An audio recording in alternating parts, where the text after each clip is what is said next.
Mount McKinley is one of Alaska's biggest tourist attractions, with thousands of visitors coming each year to see North America's tallest mountain. One of the popular places from which to view the mountain is Wonder Lake. Both Mount McKinley and Wonder Lake are located in Denali National Park. Visitors come to the park to not only see the mountain and beautiful scenery, but also the abundance of wildlife. Caribou, moose, bears, and many other Alaskan species can be seen in their natural habitat. Just north of Wonder Lake are the Kantishna Hills, which before the gold rush in the early 1900s were the hunting grounds of the Denali Athabascan Indians. The Denali called Mount McKinley Denali, which means the Great One. They have a legend of how Denali and surrounding mountains were formed as a result of a battle of magic between two shamans. The outcome of the battle was that the good shaman lived happily ever after with his bride he had taken from the bad shaman's village, and their children became the Denali people. The bad shaman was turned into a raven and forced to live on the scraps of the Denali people. The Denali called the Kantishna Hills the Chitsia Hills, named after Chitsia Mountain. Chitsia means moose heart, and the mountain was given the name because its top is shaped like a moose heart. About 60 miles west of Chitsia Mountain is Lake Minchumina. Minchumina means large lake, and it is the largest lake in the area. The lake was where the Denali had their summer fish camps. There they caught whitefish and hung them to dry to feed themselves and their sled dogs for year-round use. When winter came, some of the Denali remained at Minchumina, and others took the 40-mile-long winter trail to Talaida village. They remained in Talaida for the winter and returned in the spring to Lake Minchumina. Talaida is about 60 miles west of Mount McKinley.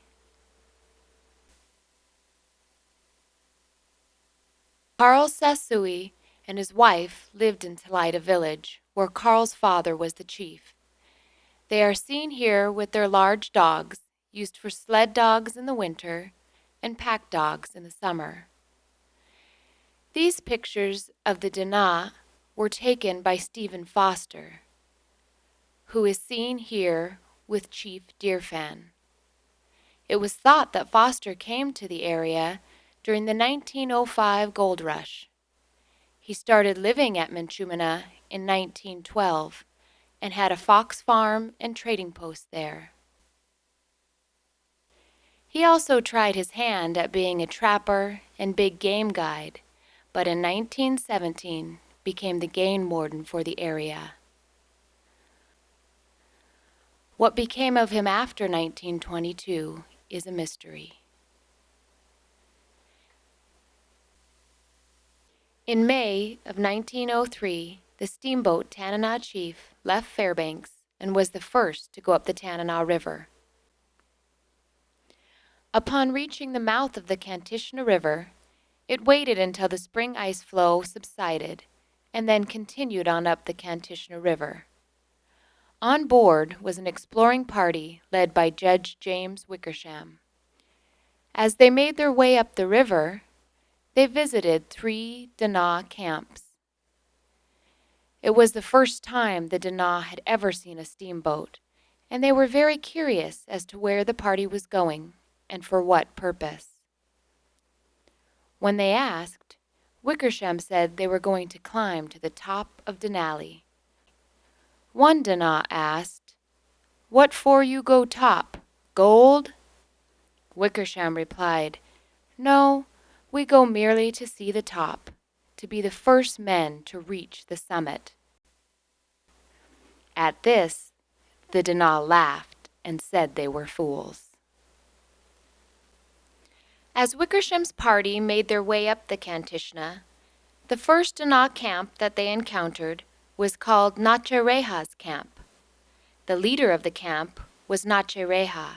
His name fit him, as it meant moose hunter. About 50 Dana were camped here on their return to the lower Tanana River area after having been on a late winter hunt in the hills. The second camp they visited was called Tuktawagana.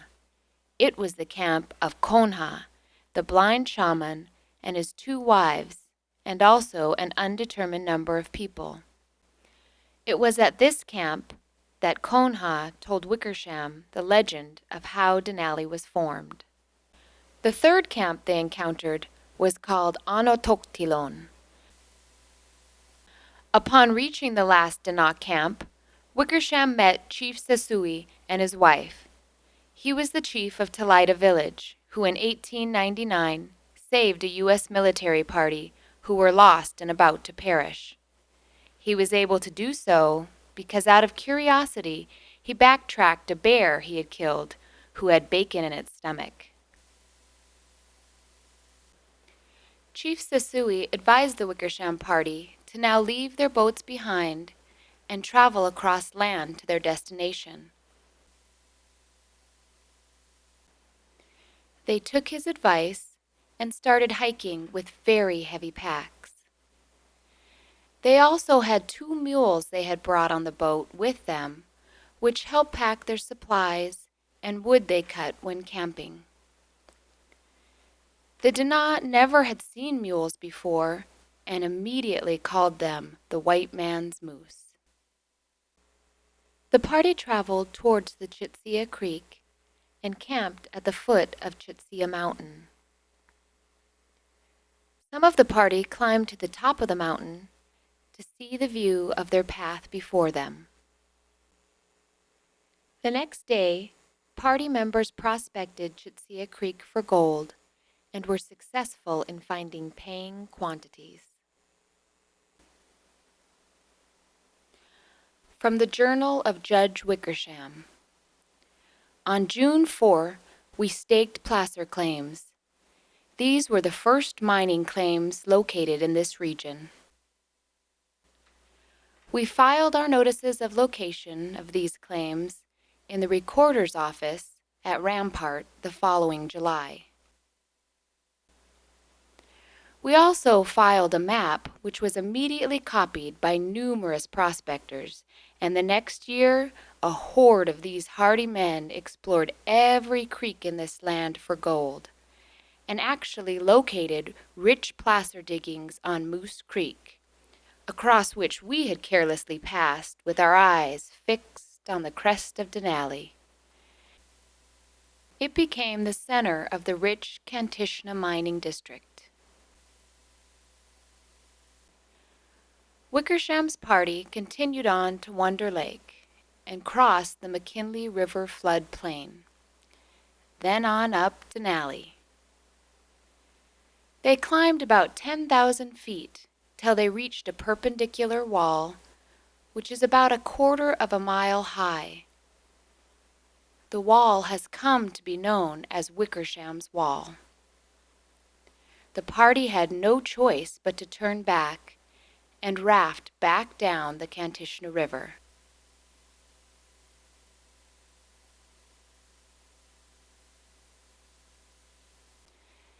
In 1904, Joe Dalton and a partner prospected in the basin of the Toklat River and found gold in encouraging amounts on Crooked Creek.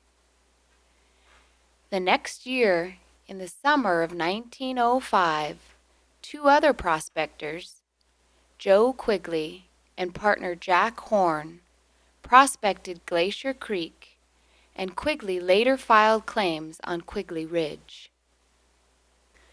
In June of that year, they carried the news of their discovery to Fairbanks, and so started the stampede to Kantishna. Within several weeks, towns were constructed.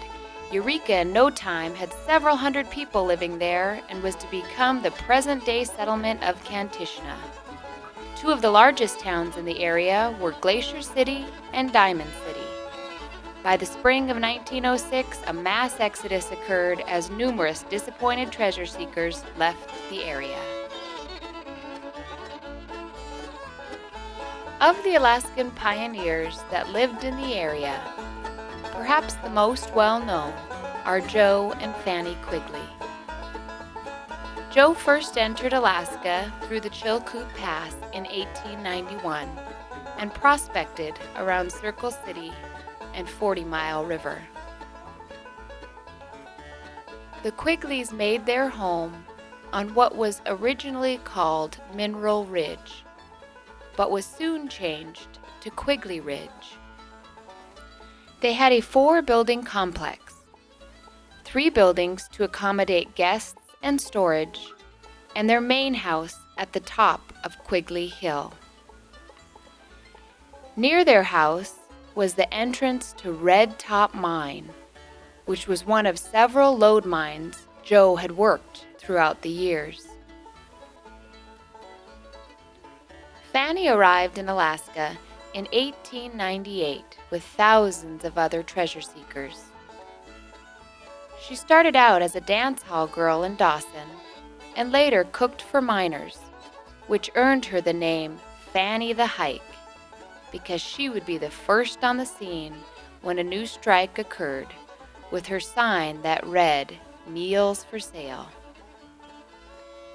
In 1906, she stampeded to Kantishna country and soon started living with Joe, later marrying in 1918.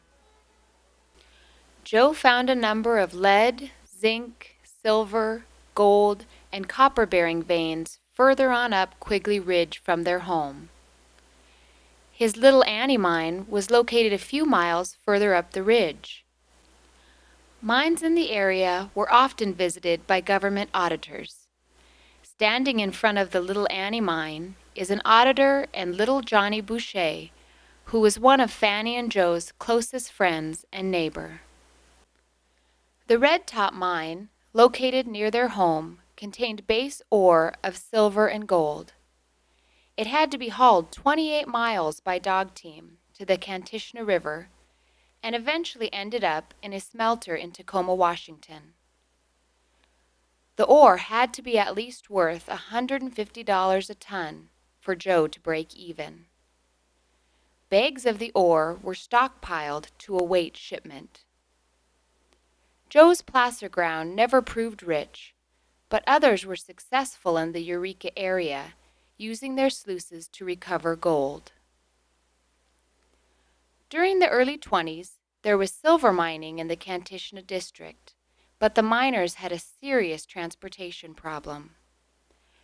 The ore had to be hauled by horses from Eureka to Glacier City and then over a 22-mile-long road to Roosevelt.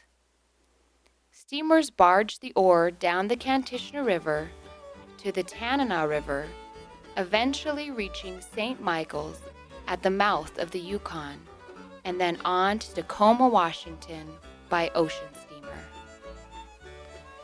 Steamers pushing barges up and down the Kantishna River continued to be, for many years, the way supplies were brought in and ore was taken out.